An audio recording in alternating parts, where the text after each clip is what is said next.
Hi there, and welcome to the Skylight Books author reading series. If you'd like to learn more about us and our many upcoming author events, please visit skylightbooks.com, where you can browse our inventory, buy books, and join our Friends with Benefits Club. You can also follow us on Twitter, Tumblr, and Facebook. To speak to a real live bookseller, please call 323-660-1175. Thanks for your support, and enjoy. Ladies and gentlemen, please welcome YUMI SAKUGAWA.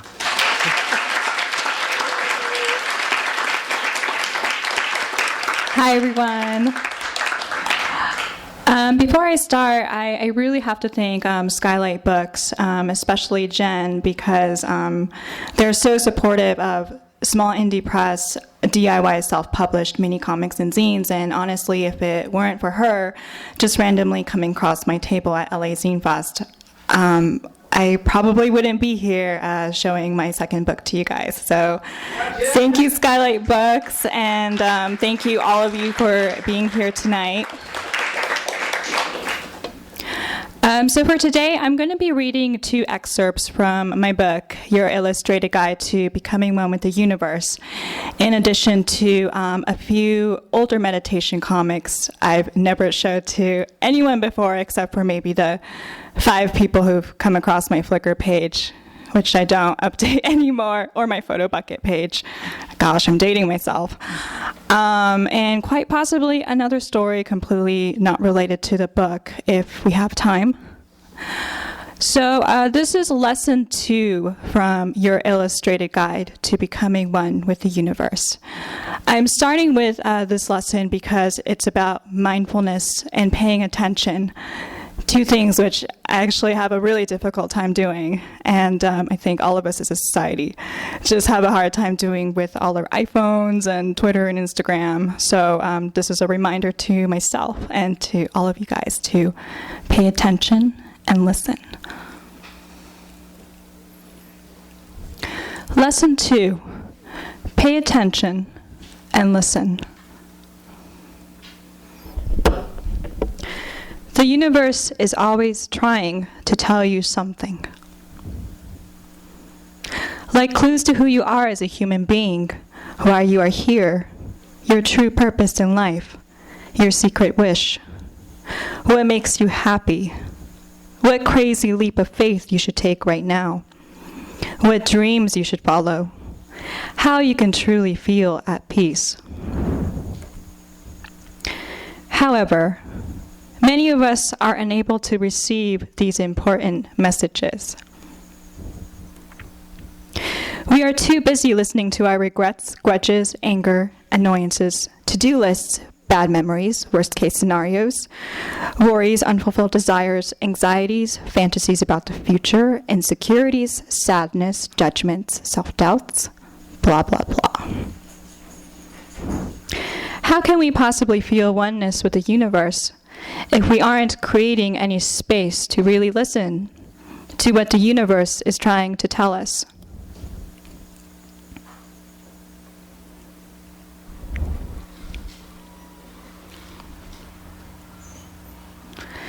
Most of the times, the universe speaks to us very quietly. In pockets of silence, in coincidences, in nature, in forgotten memories, in the shape of clouds, in moments of solitude, in small tugs at our heart.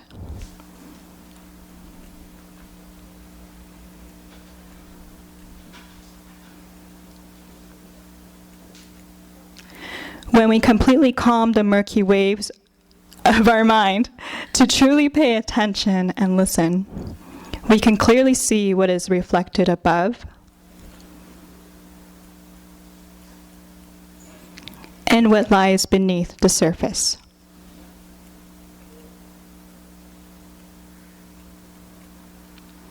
So for the next few days and for the rest of your life,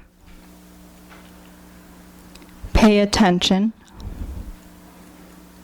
and listen.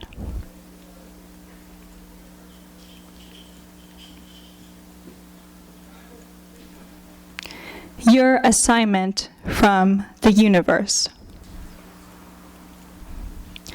Connect your heart to an antenna that picks up invisible frequencies from the universe. What are some secret messages you have been missing this entire time?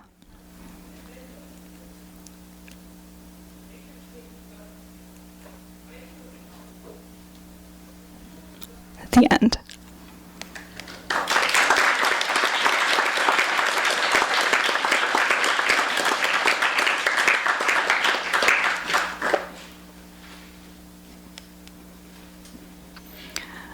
With this section, I wanted to go into a quick background of how this book came about and my own meditation background of how I got into a serious daily meditation practice.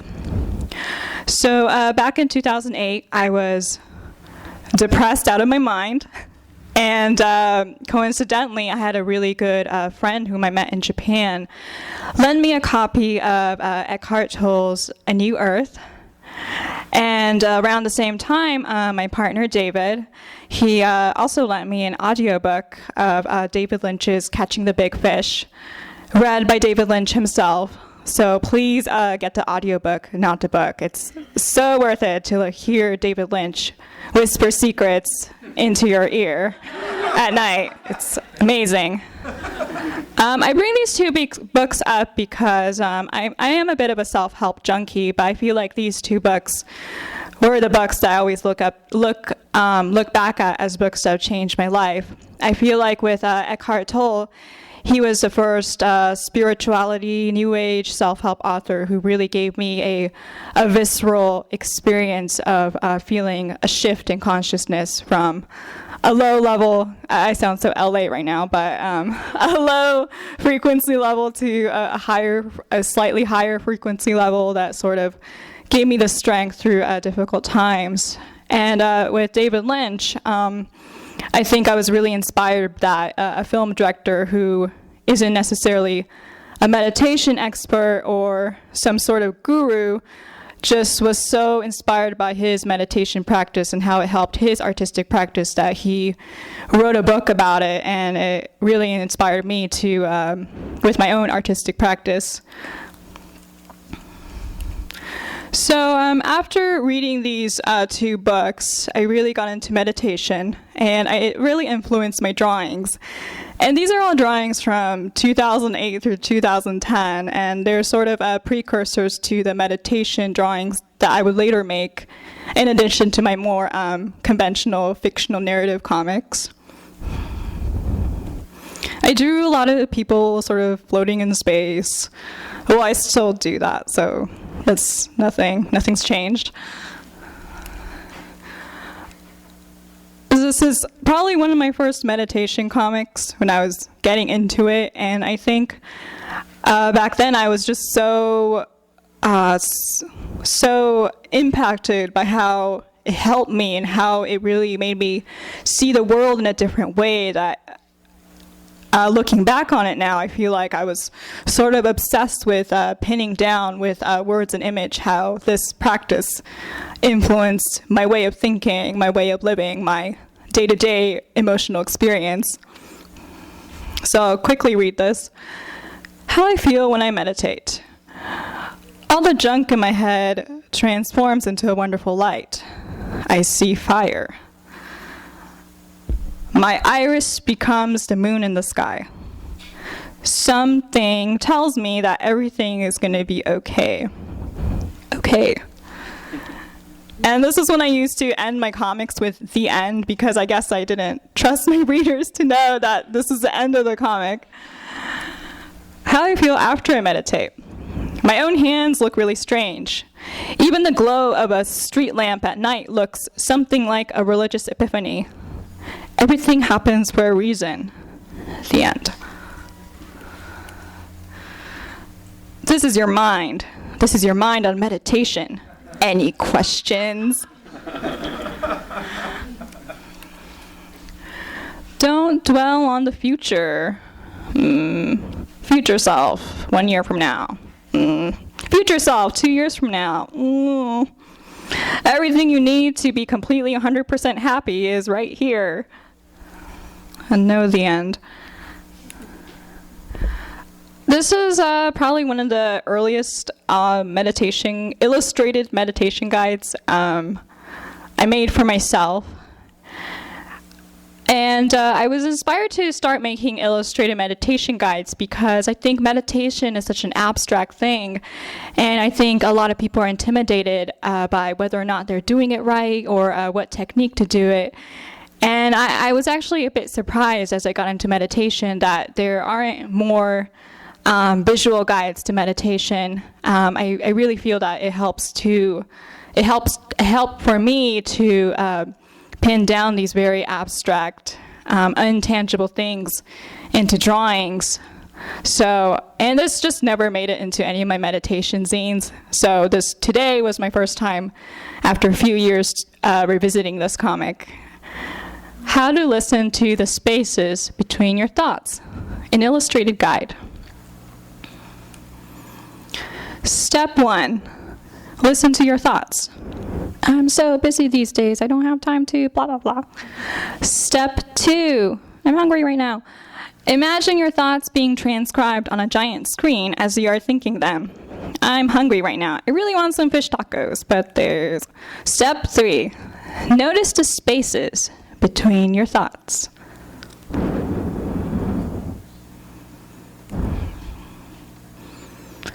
The spaces are brief pockets of silence that exists in between your never-ending stream of thoughts. These silent spaces are sacred. Having more space in your thoughts means, that's bad grammar, you have more room for your true essence to shine through. Your true essence equals infinite silence, peace, goodness, love.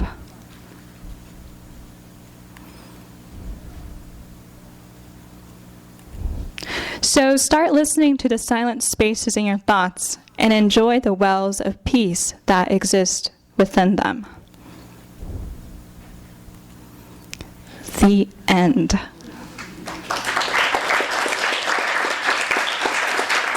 I still have a few more slides. So this is the meditation zine that sort of started my whole journey at Skylight Books to where I am right now with all of you guys. It was really such a joy to see this little $5 zine, which I used to sell for $3 because I didn't know any better, show up with Hunger Games and This Is How You Lose Her. Just shows how supportive Skylight Books is, how adventurous the community readers are, and how you just never know when some random thing you make that originated from a really depressing period of your life just ends up connecting with random strangers. This was another meditation zine I made afterwards, a special message for you, hand-delivered to you from the universe. And some of you may already know this, but my book was also, they were self-published zines, and because I had so much material, I divided it into Volume 1 and Volume 2. I specifically bought a special brand of silver and gold glittery cardstock for the covers, and I probably lost money selling them because the cardstock was so expensive. So that had a very brief run for a little bit before it became a book, and I'm so thankful that it's a book because it's just much more time efficient for me to not have to print them and make runs to different bookstores. And here we are now. Yay.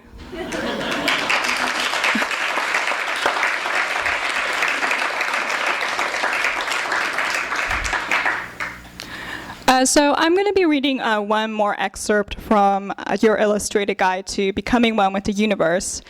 And after that, we'll open up the floor to questions and answers. me answering them, you guys questioning. So please think of any questions you would like to ask me. And coincidentally, the section I'm about to read, it randomly got picked up by Best American Non-Required Reading 2014, and I'm one of the 2 comics represented in this anthology, which I'm very excited about. And there's a lot of other great stuff in this anthology, so please check this out. It just came out like 2 days ago. Thanks.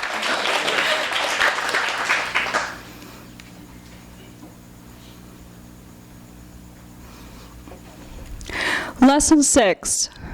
Have cake and tea with your demons. There are no divisions in the universe.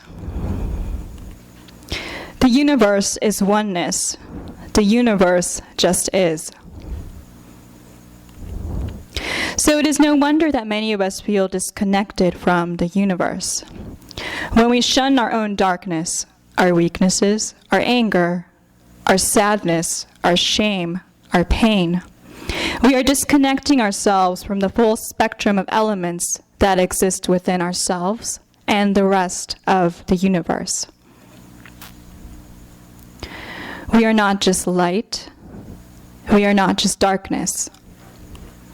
We are everything. When we realize and truly embrace everything that is within us, that is when we can truly feel healed and whole again. So let us get to know our darkness, our demons that exist in the dark shadows of our minds, the aspects of ourselves we feel most ashamed of. Invite your demon for a slice of cake and a cup of tea.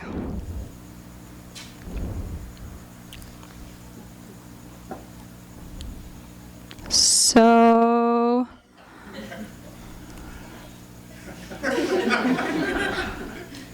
how's it going? It might feel awkward and uncomfortable at first. Allow the demon to say what it feels like saying, feel what it feels like feeling, think what it feels like thinking. Simply observe and listen with a gentle intention to understand where your demon is coming from. Thanks for coming. Let's do this again. Let the demon say what it wants to say, and then ask your demon to come back another time for more cake and tea. Nice to see you again. Schedule regular tea and cake dates with your demons.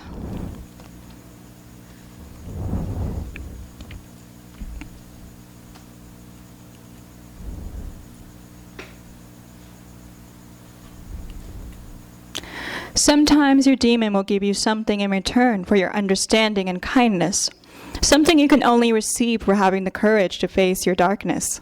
A jewel, a beautiful idea, a key to a secret place. And after a while, you may realize that for this whole time, your demon was afraid of you and was waiting for you this entire time, for your love, compassion, and time.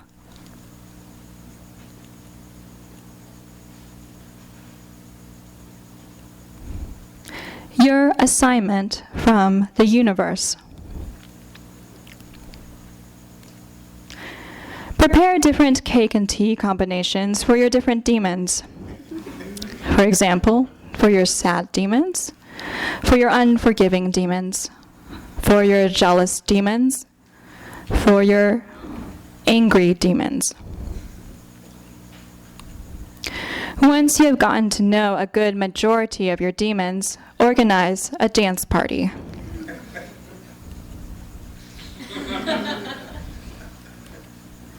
Thank you.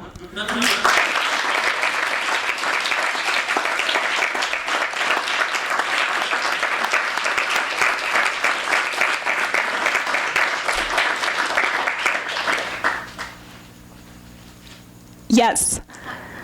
You probably get this question a lot, but when you're creating your comics, do you write the prose? I mean, do you write the narrative first, and then draw, or is it like a combination? I was just curious about your process. That's a good question. She was asking if I write my comics first before drawing them, or if it happens at the same time, or what the steps are. I think for my more fictional short story comics, I do like to write things out before I thumbnail them and draw them and figure out what the layout of every page is going to be. I do find that with my meditation comics, I do sort of let myself be a little more free with how the words and images flow. A lot of the words and images in this book actually, they sort of happen at the same time, where I wasn't so constrained by panels. Most of the images are sort of free-floating on every page. And one thing I forgot to say in sort of the background of this book was that it was actually meant to be an online course for the self-help online course website, which is why I was so carefree with how much space everything took up.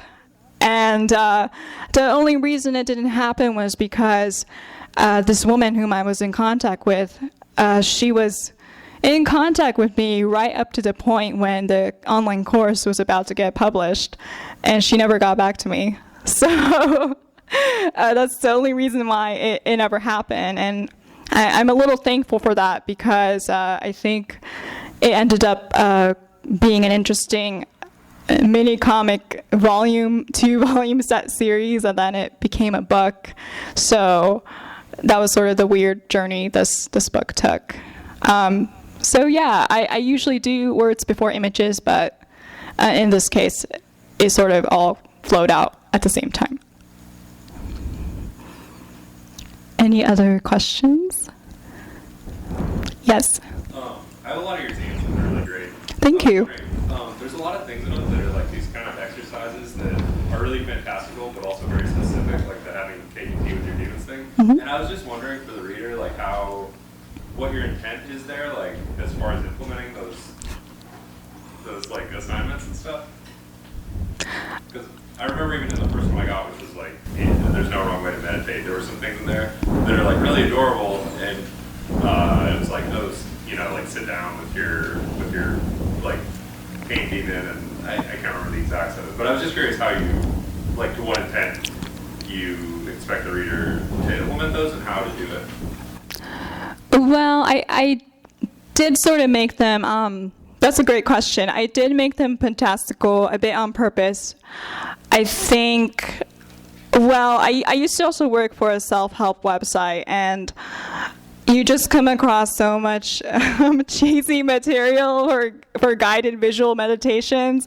So I think there's a small naughty part of me that's sort of poking fun at the seriousness of some of these guided meditation exercises, where it's so fantastical that obviously you can't do them literally, but at the same time keeping it playful in the sense that even though you can't literally send a telepathic message to your alien friends or really organize, rent out a dance floor for your inner demons, maybe the feeling that reading that evokes and the imagery that comes from it, you might as well be doing it, since you're sort of thinking what your own fantastical scenarios would be for yourself. Any other? Yes. Hi. I was wondering what you're working on next, or what So she was asking what I'm working on next, or what's in store in the coming months. I do have a mini comic that'll be published through Sparkplug Comics. It's a really great independent press based in Portland. They were one of the earliest supporters of my comics. So that'll be out in December. And speaking of December, all of you in LA, you should really check out Comic Arts LA which is a brand new indie comic festival that will be taking place in downtown on December 7th. So the mini comic will be debuting there. If you follow me on any of the social media sites, I'll definitely be posting a lot about that in the coming weeks and months.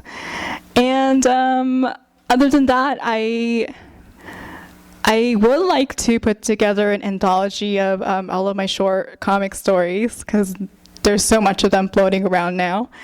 And I would like to continue to make more meditation, mindfulness illustrated guides. So that will probably be coming soon. Yes? What kind of cake and tea would you make for a demon that tells you that you can't finish projects? What kind of cake and tea would I suggest for demons that prevent you from finishing projects? That's a great question. I would probably give the demon coffee instead of tea, because that helps me get things done. And as for cake, probably a red velvet cupcake, because the red is passion and fire. But if you guys have other interpretations, I'd love to hear them. Yes? You had mentioned this period of being depressed, Mm-hmm. and then using these meditations as a way of, I guess, experiencing yourself differently. And one of the things I noticed in your comics is the play and the importance that play shows up in your comics, this playfulness. Mm-hmm. Did your meditation work allow you to get in touch with that playfulness? And is that what pulled you out of the depression also?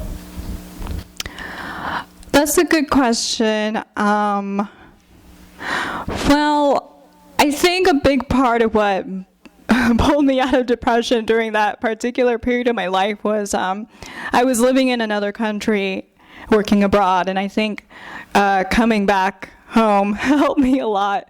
But at the same time, I do feel like meditation in general, it does sort of help me not take difficult periods so seriously, and to allow myself to step back and see the bigger perspective that isn't just the present difficulty or pain. Yes. Hi. When you mentioned David Lynch, I remembered reading somewhere that he practiced transcendental meditation. Mm-hmm. So I was wondering, for your personal practice, was that a starting point for you, or did you try plenty of different kinds of meditation before settling into your own practice? That's a good question. Even though I write so much about meditation, people come up to me and are like, oh, do you do this in this school of meditation? Or did you practice under this teacher? And I'm like, no, I just sort of, I don't even know what it would be called, but I just like to sit quietly in silence for 15 to 20 minutes and just sit in, connect with my inner silence. I've done other things. I've done audios that sort of are more guided meditations where people talk you through sort of visualizations. I've been to a meditation retreat where they implement different practices, and I do enjoy doing different kinds of meditations, but ultimately I think for me what works is the simplest thing, which is just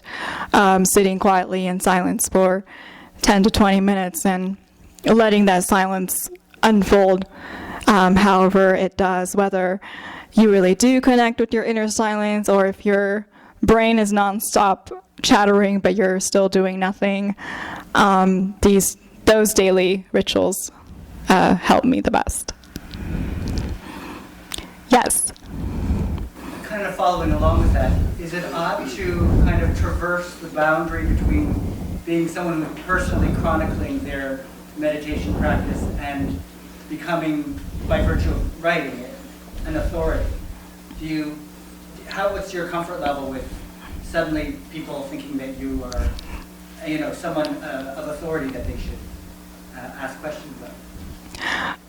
That's a good question. I guess I'll find out as in the coming weeks and months. But for me personally, I never claim to be a meditation expert. I like to present my material as just another regular neurotic person figuring her stuff out.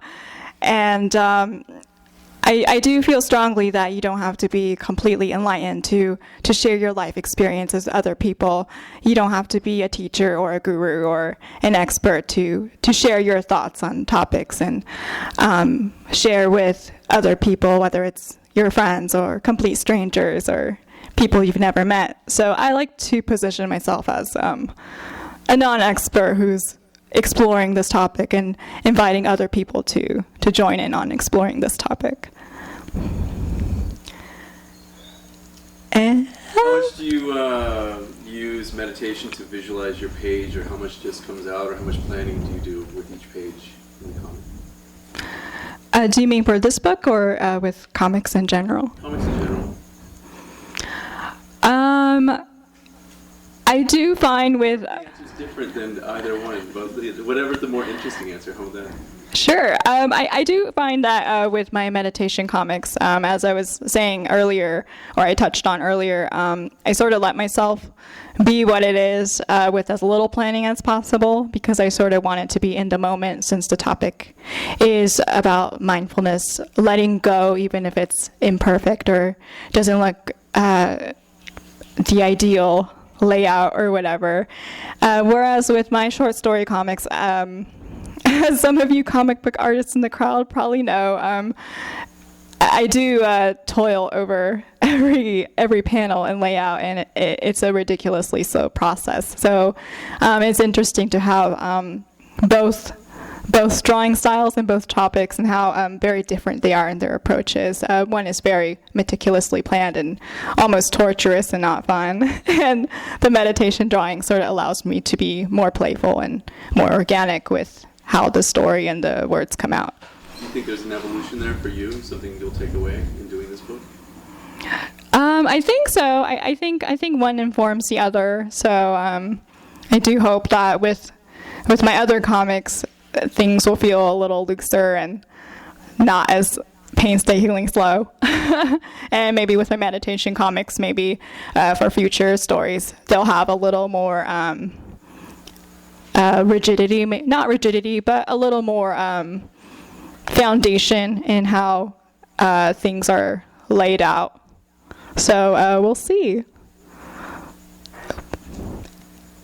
Okay, this will be one last question. Sorry. I know in a lot of your comics you make a bunch of your images out of little plus signs or crosses, and I was just wondering if that's involved in anything, because I noticed it's a pattern in a lot of them. So she was asking where I sort of draw energy fields using plus signs or crosses, and what the significance of that. I guess I just see them as sparkles. They're and it's consciously more a plus sign as opposed to a cross.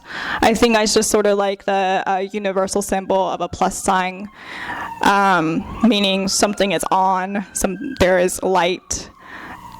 Just a very easy but easy to understand visual signifier of something that's sparkling. I like sparkles.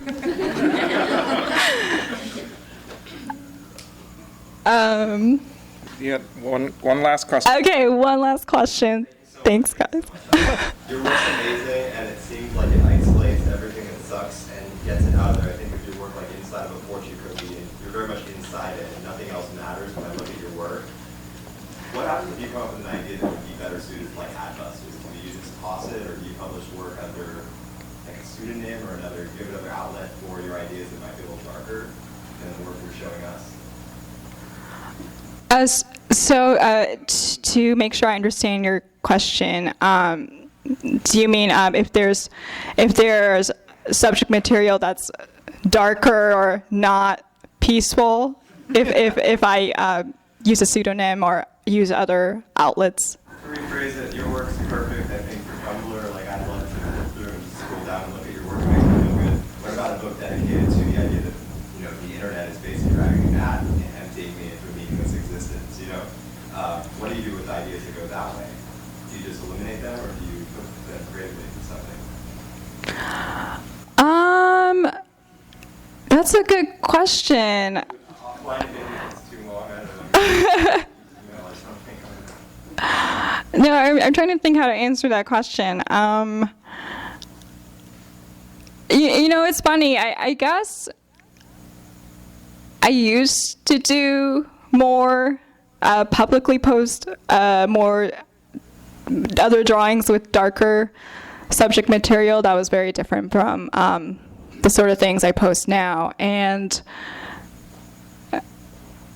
I guess to a certain extent I do sort of I don't just put everything that I draw online. There are definitely more negative, darker things that I draw that well, I guess just because I don't think other people find them interesting more than anything, that I don't post it online. But it may be something I explore in the future. Thank you, everyone.